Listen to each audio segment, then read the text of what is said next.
चक्रवाती तूफान बिपरजॉय का गुजरात और महाराष्ट्र के तटीय इलाकों में लगातार असर बढ़ता हुआ दिख रहा है। समंदर में ऊंची ऊंची लहरें उठ रही हैं। चक्रवाती तूफान बिपरजॉय को लेकर मौसम विभाग ने चेतावनी जारी की है। गुजरात के 8 जिले हाई अलर्ट पर हैं। 20,000 से ज्यादा लोग सुरक्षित जगहों पर भेजे गए। सभी स्कूल कॉलेज 15 जून तक बंद कर दिए गए। गुजरात कच्छ जिले के तटीय इलाकों में धारा 144 लागू कर दी गई। मौसम विभाग के मुताबिक तूफान गुजरात के तट से कल टकराएगा। इस दौरान 150 किलोमीटर प्रति घंटे की रफ्तार से हवाएं चल सकती हैं। तूफान बिपरजॉय को लेकर मौसम विभाग ने चेतावनी जारी करते हुए कहा कि यह तूफान अति प्रचंड रूप ले सकता है। मौसम विभाग का कहना है कि तूफान इतना ताकतवर है कि यह बड़ा नुकसान पहुंचा सकता है। बहुत तेज हवाओं के साथ ही फसलों, घरों, सड़कों को खास नुकसान पहुंचने का खतरा है। केंद्र और राज्य की 12 आपदा नियंत्रण टीमें तैनात की गई। द्वारका में कोस्ट गार्ड के जवानों ने हेलीकॉप्टर के जरिए फंसे 11 लोगों को कल एयरलिफ्ट किया था। अब आपको ग्राफिक्स के जरिए बताते हैं कि इस तूफान के लैंडफॉल की संभावना कहां कहां पर है। कच्छ और कराची के बीच लैंडफॉल की आशंका है। ये 3 इलाके हैं। कच्छ जो भारत में है, जखाऊ पोर्ट भारत में है और कराची पाकिस्तान। अब आपको मैप के जरिए एक और अपडेट देते हैं कि कहां कहां भारी बारिश का पूर्वानुमान बताया जा रहा है। देवभूमि द्वारका, पोरबंदर, जामनगर, राजकोट, जूनागढ़ और मोरबी ये वो शहर हैं जहां तेज बारिश हो सकती है।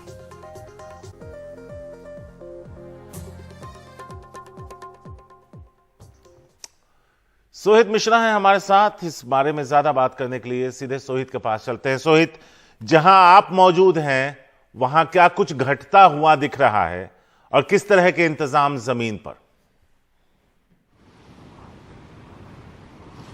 शारिक, देखिए मैं मांडवी में मौजूद हूँ। ये जो आप देख रहे हैं मेरे पीछे मांडवी बीच है। मौसम भले ही अभी साफ क्यों ना हो, लेकिन जिस तरह से आप भी देख पा रहे होंगे जो तेज हवाएं हैं उसका साफ तौर पर असर देखने मिल रहा है। यहाँ पर समुद्र में ऊंची लहरें भी आपको देखने मिल रही हैं। और ऐसे में मांडवी हम इसलिए भी पहुंचे हैं शारिक, क्योंकि ये कहा जा रहा है कि जो चक्रवाती तूफान है वो यहीं से गुजरेगा और यहाँ पर इसका काफ़ी असर होगा। अभी जहाँ पर यहाँ पर काफ़ी तेज़ हवाएं आप देख पाएंगे तो ये कहा जा रहा है कि जब ये तूफान तट से टकराएगा तब यहाँ पर 150 किलोमीटर प्रति घंटे की रफ्तार से हवाएं चलेंगी। और इसको देखते हुए ये जो पूरा इलाका है, यहाँ पर कई सारे दुकानें थी, जो मछुआरे रह रहे थे, उन सभी को हटा दिया गया। आप देखें कि सब चीज़ें बंद हैं यहाँ पर। और साथ ही साथ जो जीआरडी की टीम है वो भी यहीं पर मौजूद है।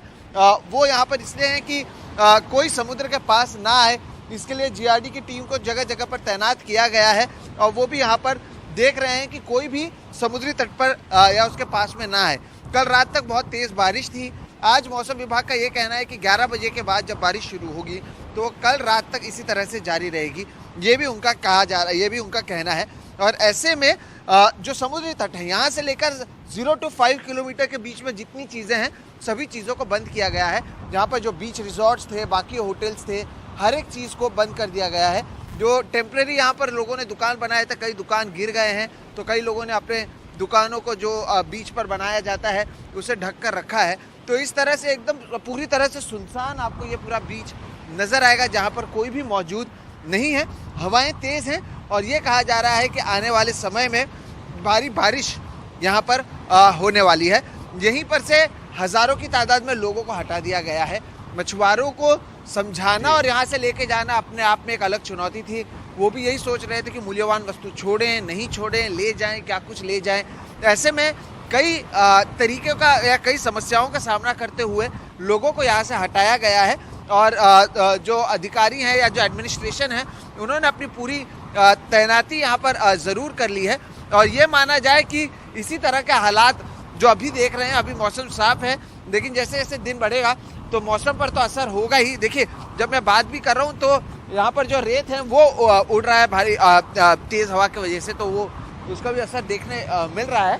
तो ऐसे में जैसे जैसे दिन बढ़ेगा और समुद्री जो चक्रवाती तूफान तट के करीब आते जाएगा, वैसे वैसे ना केवल मौसम पर इसका असर पड़ेगा बल्कि ये जो हवाएं हैं वो और तेज़ होंगी। आप पूरे बीच पर देख लीजिए, जो तस्वीरें आपको दिखाई देंगी दूर दूर तक कोई नहीं है, क्योंकि किसी को आने की अनुमति नहीं है। 3-4 किलोमीटर पहले ही बैरिकेड्स लगा लिया गया है और जीआरडी के जो लोग हैं उन्हें अधिकारियों को यहाँ पर तैनात किया गया है। तो इस तरह से तूफान से पहले इसका जमीन पर असर देखने मिल रहा है और इसका कम से कम हानि हो इसके लिए सबसे पहले लोगों को यहाँ से सुरक्षित स्थानों पर ले जाया गया है। कल रात को हम उस स्कूल में भी मौजूद थे जहाँ पर सैकड़ों की तादाद में लोग थे, उनके लिए भी वहाँ पर अलग अलग व्यवस्थाएं की गई हैं। छोटे बच्चे हैं, महिलाएं हैं, हर एक की अपनी अपनी ज़रूरतें हैं, तो उसके लिए भी कुछ ना कुछ व्यवस्थाएं की जा रही हैं। तो ये ज़मीनी स्तर पर इसका असर जो है कम से कम तेज़ हवाओं में देखने मिल रहा है और ये कहा जा रहा है कि जैसे जैसे दिन बढ़ेगा वैसे वैसे मौसम भी खराब होगी और इसका असर और भी तीव्र पैमाने पर देखने मिल सकता है। सोहित, इस अपडेट के लिए शुक्रिया और आप अपना भी ध्यान रखिए। इन तेज हवाओं के बीच क्या कुछ घटेगा इसकी आशंका और उसी आशंका को देखते हुए किए गए हैं पुख्ता इंतजाम।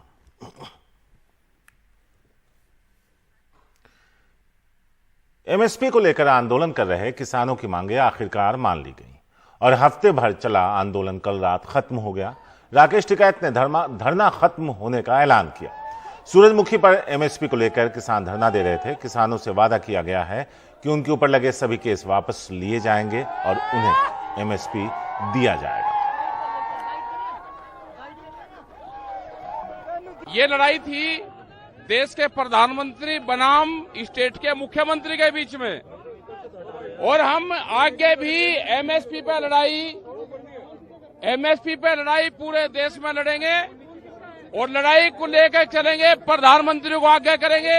जो प्रधानमंत्री का रेट है वो हर स्टेट में देना पड़ेगा। आंदोलन खत्म कर दिया, आंदोलन समाप्त हुआ है। गेट यहाँ पे रास्ता सब चल जाएगा। तूफान भी आ गया, तूफान आ गया, किसानों का तूफान है ये। उन्होंने कहा है कि केस वापसी होंगे। भाव मिलेगा किसान को, किसान का जो भी भारत सरकार का भाव है वो मिलेगा। पहलवानों ने बृजभूषण शरण सिंह पर गंभीर आरोप लगाए। कोर्ट की फटकार के बाद पुलिस ने एफआईआर दर्ज की और अब इससे जुड़ी एक खबर आ रही है। पहलवान से जुड़े मामले में अब बताया ये जा रहा है कि पहलवानों के केस के संबंध में जांच रिपोर्ट तैयार हो गई है। 48 घंटे में चार्जशीट दायर की जा सकती है। आज या कल तक पेश होगी चार्जशीट, सूत्र बताते हैं। इससे पहले पहलवानों ने इस मामले पर गृह मंत्री अमित शाह और खेल मंत्री अनुराग ठाकुर से मुलाकात की थी। खेल मंत्री ने पहलवानों की मांगों पर सहमति जताई थी और जल्द से जल्द चार्जशीट पेश करने की बात कही थी। हालांकि बृजभूषण की गिरफ्तारी कब होगी इस पर कोई सीधा जवाब नहीं दिया गया था।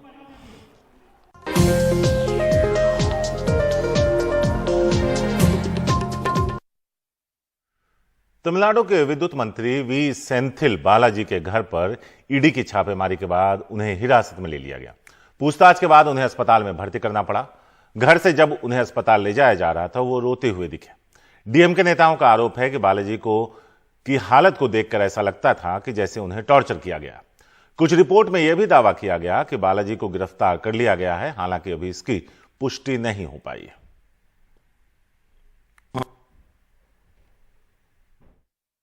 Honorable Minister for Electricity, Mr. Sendil Balaji, was detained in his residence at 7 a.m. yesterday morning. From 7 a.m. yesterday morning till now, that is around 2:30 a.m. on 14th of June, he was not allowed to meet any of his friends, relatives or his advocates. All of a sudden at about 2 a.m. he was picked up and brought to the Omandurar Government Hospital. It seems he was not conscious when he was admitted in the hospital. We don't know the exact medical condition, but this is totally illegal and unconstitutional arrest because the grounds of arrest was not shown to him, was not informed to him. It is a complete drama by DMK, and this is Dravida model as told by Mr. Stalin. The Enforcement Directorate called Sendil Balaji for interrogation. It is the duty of a minister. He should cooperate with the Enforcement Directorate, the law enforcing authorities. You cannot take law into your hands, including the Chief Minister who are supporting him. We need to understand that Mr. Sendil Balaji is accused of taking money for jobs. I demand Mr. Stalin to dismiss Sendil Balaji from his ministry immediately. Sharad Pawar ने tweet किया, मैं विपक्षी सरकार के मंत्री के खिलाफ ED की कार्रवाई की कड़ी निंदा करता हूं। सेंथिल बालाजी के दफ्तर में रेड के साथ ही ईडी ने अब अपने गलत उद्देश्य के साथ दक्षिण भारत में प्रवेश कर लिया है। ऐसा अलोकतांत्रिक केंद्र सरकार के खिलाफ उठाई जा रही आवाज को दबाने के लिए किया जा रहा है।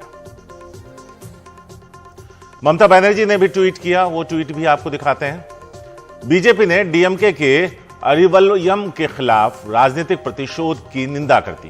केंद्रीय एजेंसियों का दुरुपयोग जारी है। तमिलनाडु में मद्य निषेध और उत्पाद शुल्क विभाग के मंत्री के राज्य सचिवालय और उनके आधिकारिक आवास पर ईडी के छापे स्वीकार नहीं। बीजेपी की घिनौनी हरकत है ये।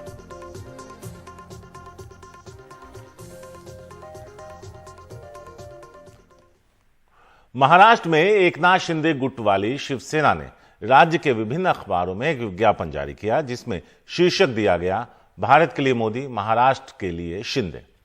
इसमें छपे सर्वे में सीएम एकनाथ शिंदे को भाजपा के देवेंद्र फडणवीस से अधिक तरजीह दी गई। विपक्ष ने सर्वे की खिल्ली उड़ाई है और सवाल उठ रहे हैं कि क्या यह फडणवीस शिंदे गठबंधन में दरार के संकेत हैं। राष्ट्र में मोदी, महाराष्ट्र में शिंदे। महाराष्ट्र के प्रमुख अखबारों के पहले पेज पर शिवसेना के इस विज्ञापन ने राज्य की सियासत में हलचल मचा दी है। एक सर्वे के आधार पर मुख्यमंत्री एकनाथ शिंदे की शिवसेना का एक विज्ञापन प्रकाशित हुआ है, जिसमें दावा किया गया है कि एकनाथ शिंदे महाराष्ट्र के सबसे लोकप्रिय मुख्यमंत्री हैं। विपक्ष ने इस सर्वे की खिल्ली उड़ाई है और सवाल उठ रहे हैं कि क्या फडणवीस को साइडलाइन करने की कोशिश है। अब सर्वे कहाँ से किया?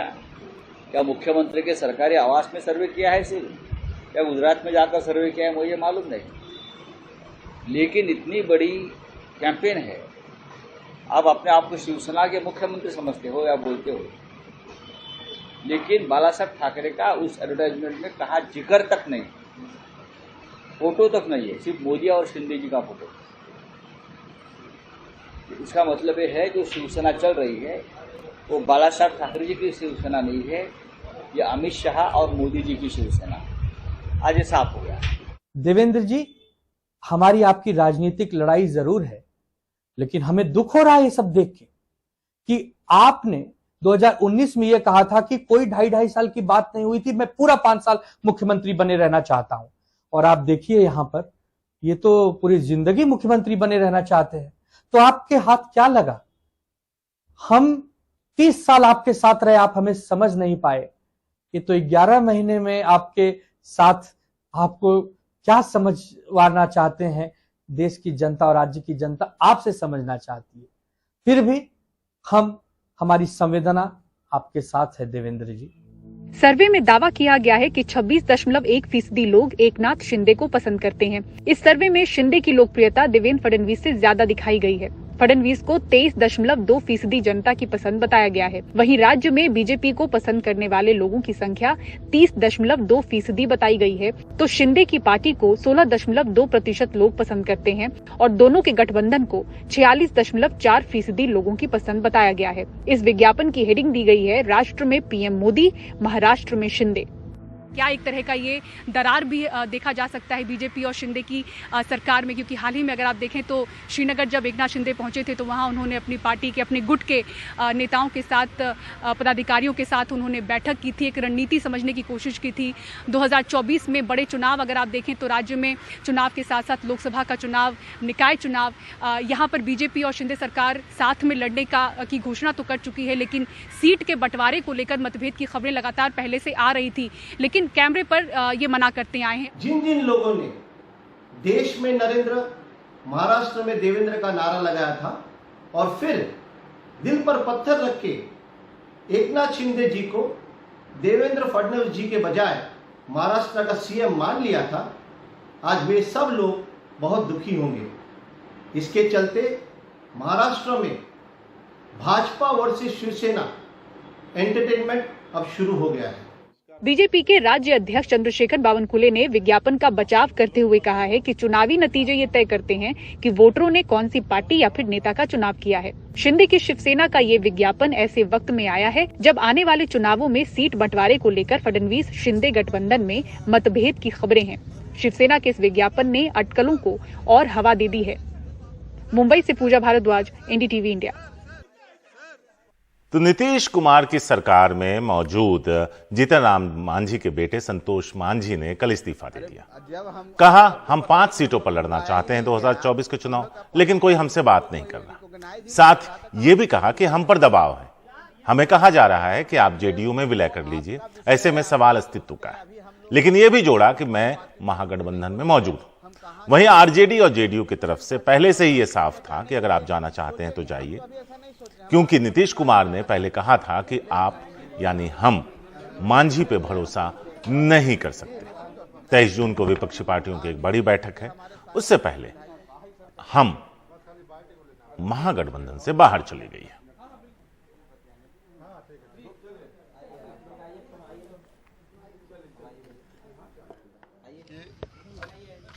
श्री संतोष मांझी जी ने त्यागपत्र दिया है। उनका त्यागपत्र माननीय मुख्यमंत्री जी ने स्वीकार कर दिया और इसके साथ साथ उन्होंने माननीय मुख्यमंत्री जी को लिखा है कि निजी कारणों से अब हम आगे साथ चलने में असमर्थ हैं। तो अब हम लोग ये मानते हैं कि उन्होंने महागठबंधन छोड़ दिया। अगर आप पार्टी अलग चला रहे हैं और हम लोगों ने अगर ये कहा कि आप पार्टी का अपने को विलय कर लीजिए, अलग अलग दुकान, छोटा छोटा दुकान चलाने से क्या फायदा है? तो इसलिए इसमें बुराई क्या है? इसके साथ और आगे किससे किससे क्या क्या उनकी बातचीत हो रही थी, ये वो बता सकते हैं। हमेशा बढ़ चढ़ करके जितना हो सकता था उनको जो है हमेशा सम्मान देने का काम किया। जब पुनः हम लोग महागठबंधन में आए तो हम लोग सब लोग साथ लेकर के अब लेके आए। उसमें भी संतोष जी जो है मंत्री बने रहे। साफ तौर पे चिट्ठी दिखा ही दिया, उसमें साफ तौर पे लिखा है कि निजी कारणों की वजह से जो है अब साथ नहीं चल सकते। साथ नहीं चलने का मतलब तो यही हम लोग समझते हैं, पॉलिटिकल लोग यही लोग सब लोग जानते हैं कि इसका मायने क्या है। अब वहाँ क्या है, उनका क्या सोच है, इस पे तो हम नहीं कह सकते। लेकिन जो चिट्ठी में जो लिखा है तो इसमें तो बातें एकदम स्पष्ट है कि महागठबंधन का वो अंग नहीं है।